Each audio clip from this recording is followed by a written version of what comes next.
Hi, why meditate? Why should you take time from your busy life to sit in meditation? Hi, Mark Gilbert here, and for the next few minutes, I want to offer you some ideas on why I believe it's important to meditate. In a separate video entitled How to Meditate Made Easy, I'll give you some quick ways to get started and some tips for how to build a successful meditation practice into your life. But first, I want to consider some reasons why building a practice of meditation into your life can be beneficial. We'll look at the physical, material benefits to meditation first, and then we'll circle back around later in the video and come back to what I see are the personal growth or spiritual developmental reasons to meditate. So what are the physical benefits? You can go online and find lots of information about this, lots of different lists of the benefits. One that I like is from Psychology Today magazine from a few years ago. A link to their article can be found on my website. And if you go to their article, you'll find links to the specific scientific findings that support these benefits, if you're interested. However, here are the 20 benefits they found, listed very briefly. The first 3 deal with your health. It increases your immune function, decreases pain, decreases inflammation at the cellular level. The next 4 assist with your state of positive happiness. Regular meditation increases positive emotion, decreases depression, decreases anxiety, decreases stress. The next 3 reasons and benefits for meditation involve your social life. It increases social connection and emotional intelligence. It makes you more compassionate, makes you feel less lonely.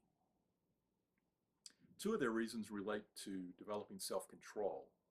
It improves your ability to regulate your emotions, improves your ability to introspect.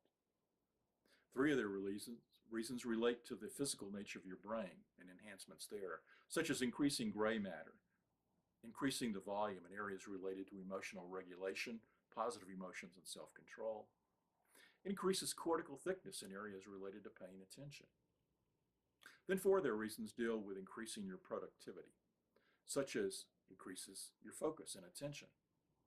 Meditation improves your ability to multitask. It improves your memory. It improves your ability to be more creative and think outside the box. And finally, their 20th reason is that what they said, it makes you wiser. And by that, they mean giving you more perspective. On this topic, they wrote, quote, "By observing your mind, you realize you don't have to be a slave to it. You realize it throws tantrums, gets grumpy, jealous, happy, and sad, but it doesn't have to run you. Meditation is quite simply mental hygiene. Clear out the junk, tune into your talents, and get in touch with yourself. Think about it. You shower every day and you clean your body, but have you ever showered your mind? As a consequence, you'll feel more clear and see things with greater perspective." End quote. So is this convincing you? I know when I first started meditating many years ago, it was because I had read about how it had helped to reduce stress. But then, over time, as I meditated more and more, my reasons changed for why I meditated. This makes good sense if we think about Maslow's needs levels, which I covered in another video. For most of us, early in our lives, we're looking to meet our basic needs. We're feeling the physiological needs, such as bodily stress, and we'll look to meditation, as I did, for assistance. We could be in groups where the groups are meditating, and then we might develop the practice simply to fit in with everyone else, thereby meeting social needs. Or when we realize that meditation can help us with our creativity, enhance our focus and attention, and so on, we might use meditation to meet that self-esteem need of being more successful in our jobs or career. But for many of us who generally have our lower basic needs met, we find that meditation can especially be useful in meeting higher needs of self-actualization and transcendence.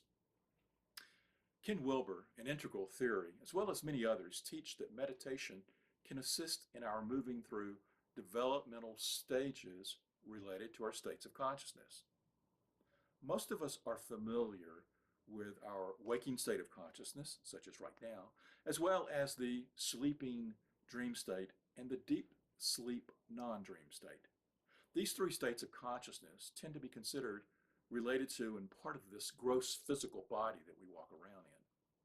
But many of these spiritual teachers teach that there are other bodies with their own related states of consciousness, a subtle, causal, and non-dual body that exists beyond this physical and also carries consciousness with it, each of them having their own levels.